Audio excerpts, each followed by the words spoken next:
Roseline et le nain vert de Michel Arnegui, illustration de Pierre Le Guen, narration Cédric Castella. Dès le lendemain, Roseline alla avec son oncle et sa tante au marché de Moustier-Sainte-Marie, dans les Basses-Alpes toutes proches.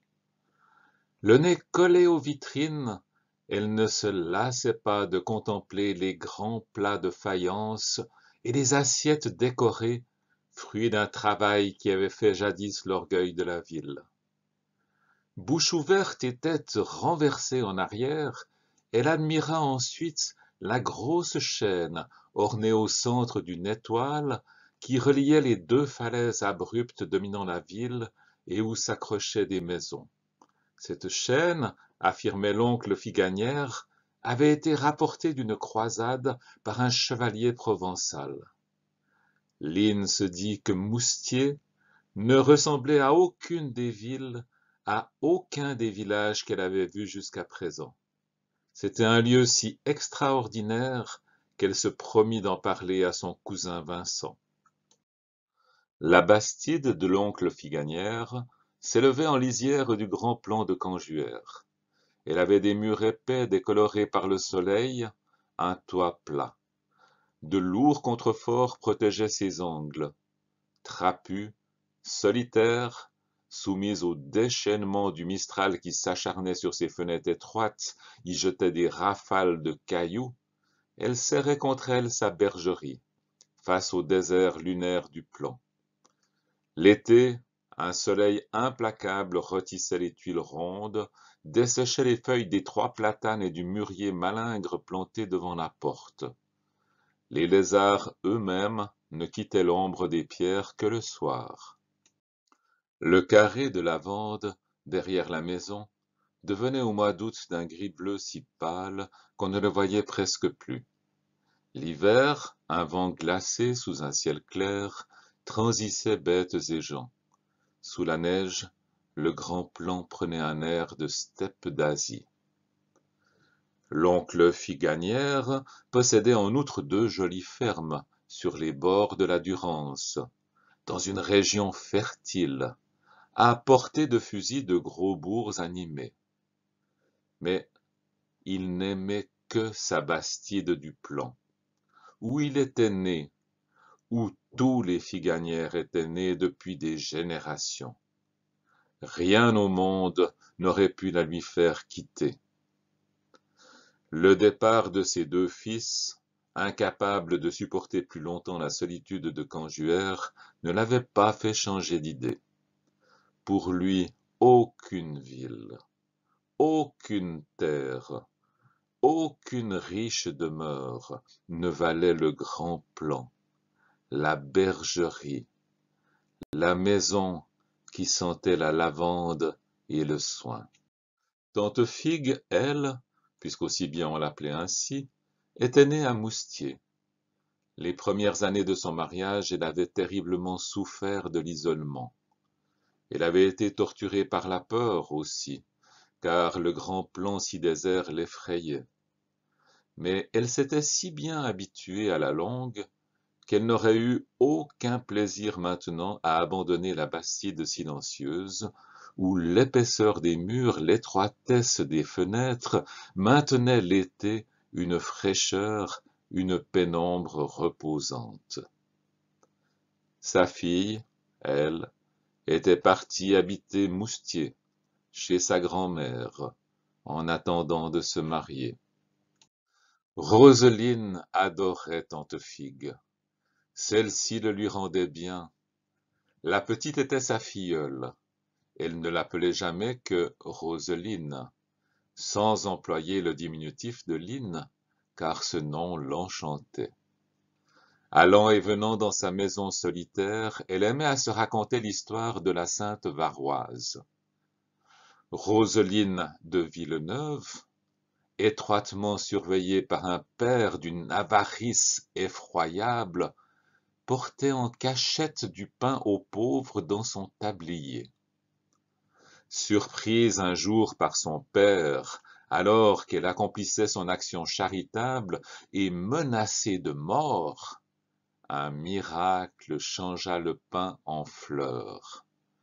Et ce fut une brassée de roses, d'œillets et de frais coquelicots que Roseline tendit dans son tablier à la fureur paternelle soudain désarmée. Le corps de sainte Roseline repose toujours dans le château paternel qui porte son nom, et 2 fois déjà, tante Figue y avait été en pèlerinage. Tante Figue était grande, la taille mince et droite.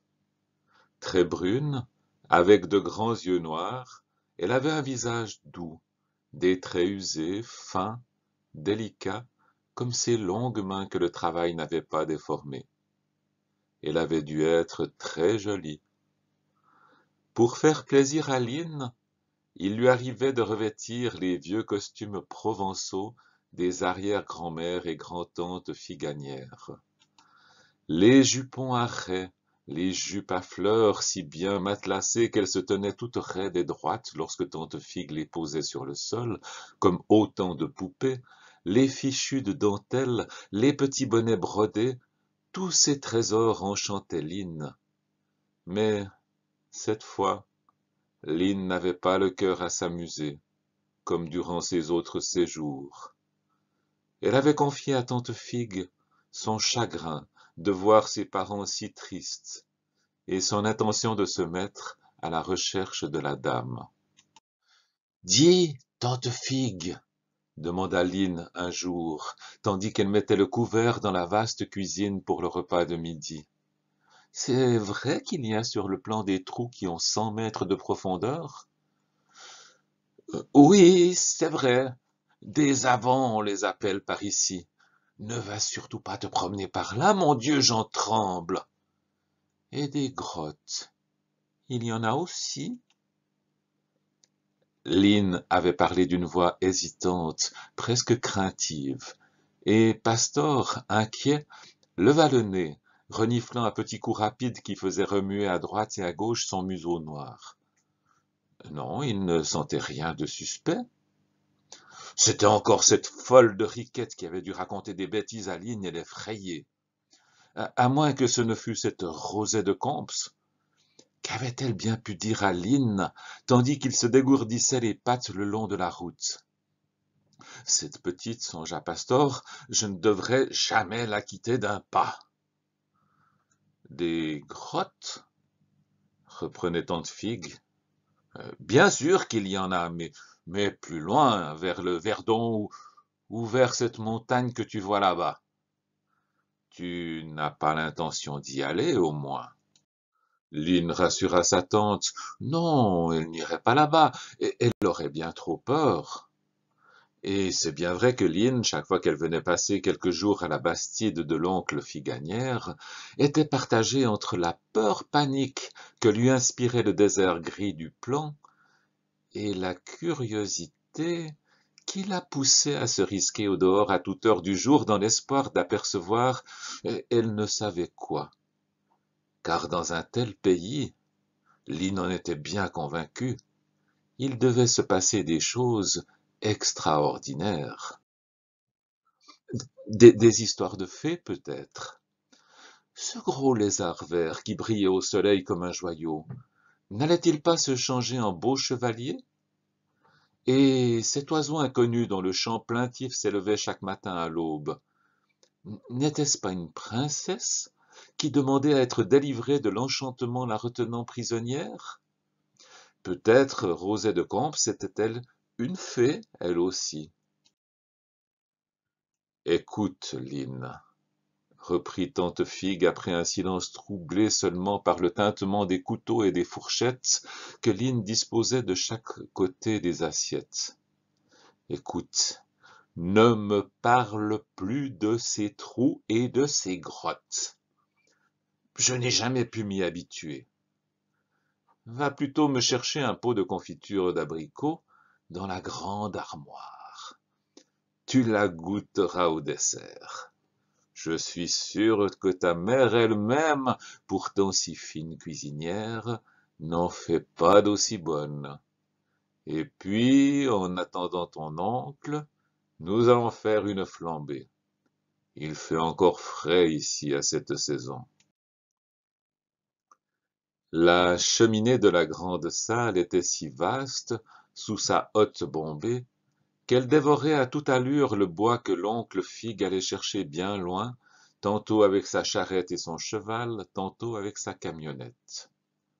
Le carrelage rouge du sol était luisant, bien lavé, car la Bastide, comme la ferme de la colline, connaissait le miracle d'une source. Sur un mur de la salle, une panetière aux fins barreaux, souvenir d'une grand-mère arlésienne de tante Fig, était accrochée entre une boîte à farine et une boîte à sel en cerisier qui avait sûrement plus de 100 ans. Contre un autre mur reposait un dressoir où s'alignaient des assiettes en faïence de moustier. Il y avait aussi, non loin de la cheminée, un pétrin sculpté, au bois poli, usé par des générations de figanières.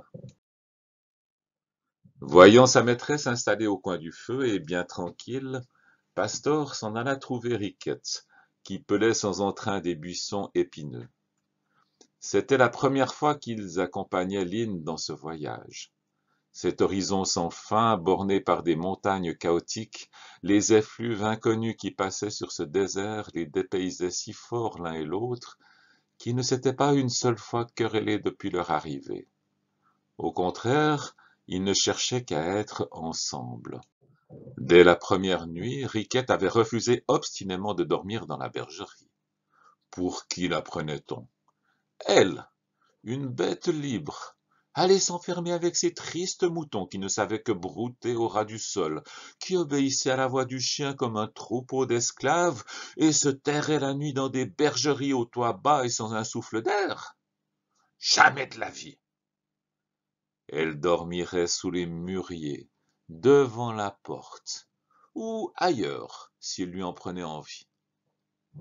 Le lendemain matin, elle n'avait pas ménagé ses sarcasmes à ces gros tas de laine qui s'étaient mis en route au petit jour, nés au sol, encadrés du berger et des chiens, pour brouter l'herbe maigre du plan avant l'aplomb du soleil.